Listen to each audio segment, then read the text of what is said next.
नमस्कार, आप देख रहे हैं सत्य हिंदी और मैं हूं आपके साथ कृति सिंह। ईरान ने शनिवार सुबह इजराइल के उत्तरी और मध्य क्षेत्रों पर जवाबी मिसाइल हमले किए हैं।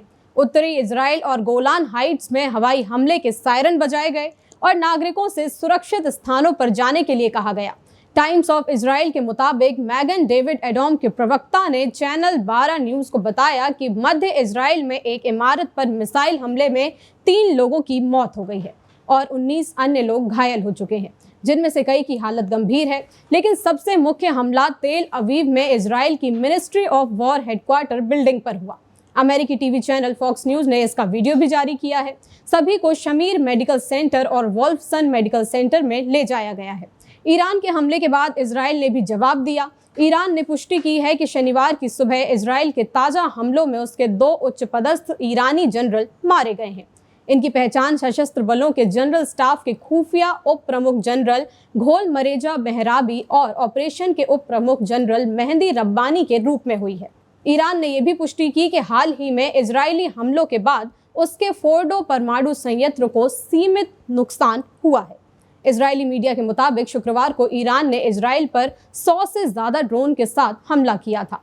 इन हमलों में ईरान के रिवॉल्यूशनरी गार्ड्स के बड़े अधिकारी हुसैन सलामी और कुछ अन्य महत्वपूर्ण लोग मारे गए। इसका मतलब है कि ईरान और इजराइल के बीच तनाव बहुत बढ़ गया है और दोनों देश एक दूसरे पर हमले कर रहे हैं, जिससे इलाके में खतरा बढ़ता जा रहा है। इजराइल की सेना के होम फ्रंट कमांड ने बताया कि ईरान ने हाल ही में इजराइल पर बैलिस्टिक मिसाइलों से हमला किया। अब खतरा थोड़ा कम हुआ है, इसलिए लोग बम आश्रयों बंकरों से बाहर आ सकते हैं, लेकिन उन्हें सावधान रहना होगा और अगली सूचना तक बंकरों के पास ही रहना होगा ताकि जरूरत पड़ने पर जल्दी से वापस सुरक्षित जगह पर पहुंच सकें।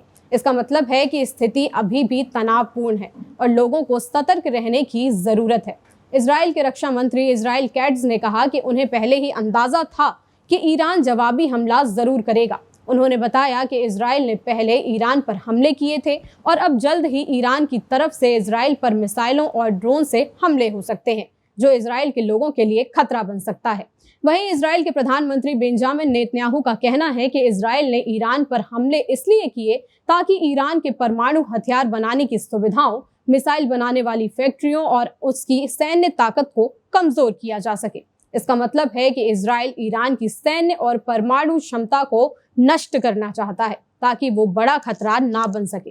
रूस और चीन ने इजराइल के सैन्य हमलों की आलोचना की है और कहा है कि उसे शांति बनाए रखने चाहिए। साथ ही दोनों देशों ने ईरान के साथ अपने रणनीतिक दोस्ती को और भी ज्यादा मजबूत किया है। इससे दुनिया में देशों के बीच गठबंधन की स्थिति और ज्यादा उलझन भरी हो गई है। चीन की शिन्हुआ न्यूज एजेंसी के मुताबिक चीन के संयुक्त राष्ट्र राजदूत फू कांग ने कहा है कि चीन ईरान की संप्रभुता, सुरक्षा और क्षेत्रीय अखंडता के इजराइल के उल्लंघन की निंदा करता है और इजराइल से सभी जोखिम वाली सैन्य कार्रवाइयों को तुरंत रोकने का आग्रह करता है। परेशानी की बात तो ये है कि ईरान और इजराइल के बीच बढ़ते झगड़े की वजह से दुनिया भर में तेल की कीमतें भी बढ़ गई हैं। मध्य पूर्व दुनिया के लिए तेल की आपूर्ति का एक बड़ा केंद्र है। विशेषज्ञों का कहना है कि अगर ये तनाव और भी ज्यादा बढ़कर बड़ा युद्ध हो जाता है तो तेल की सप्लाई में और ज्यादा रुकावट आ सकती है।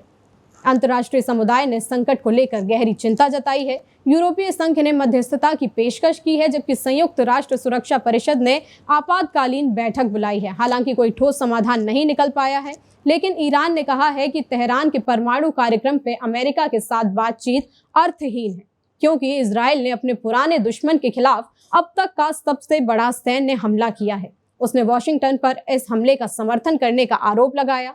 तस्मीन न्यूज एजेंसी ने विदेश मंत्रालय के प्रवक्ता इस्माइल वाघई के हवाले से कहा कि दूसरे पक्ष यानी कि अमेरिका ने इस तरह से काम किया है कि बातचीत अर्थहीन हो गई है। आप बातचीत करने का दावा नहीं कर सकते और साथ ही जायोनी शासन इजराइल को ईरान के क्षेत्र को निशाना बनाने की अनुमति देकर काम को विभाजित भी नहीं कर सकते। ईरान अपने परमाणु कार्यक्रम को तेजी से आगे बढ़ा रहा है, जिससे दुनिया भर की चिंता बढ़ गई है। हाल ही में ईरान ने परमाणु हथियार बनाने वाली सामग्री यूरेनियम संवर्धन का निर्माण और तेज कर दिया है। इससे लोगों को डर है कि ईरान जल्द ही परमाणु हथियार बना सकता है, जो कि वैश्विक सुरक्षा के लिए बेहद खतरा बन सकता है। इजराइल के हमलों के जवाब में ईरान समर्थित मिलिशिया ने इराक और सीरिया में अमेरिकी और इजरायली हितों को निशाना बनाने की धमकी दी है।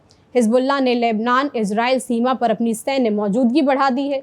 मध्य पूर्व में स्थिति नाजुक बनी हुई है और किसी भी गलत कदम से क्षेत्रीय युद्ध कभी भी शुरू हो सकता है, जिससे ईरान और इजराइल का तो नुकसान होगा ही, साथ में पूरी दुनिया को कई परेशानियों का भी सामना करना पड़ सकता है।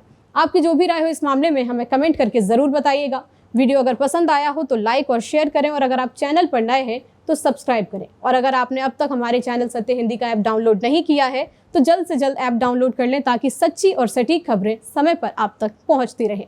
फिलहाल के लिए इतना ही। देश दुनिया की बड़ी खबरों के लिए आप देखते रहिए सत्य हिंदी।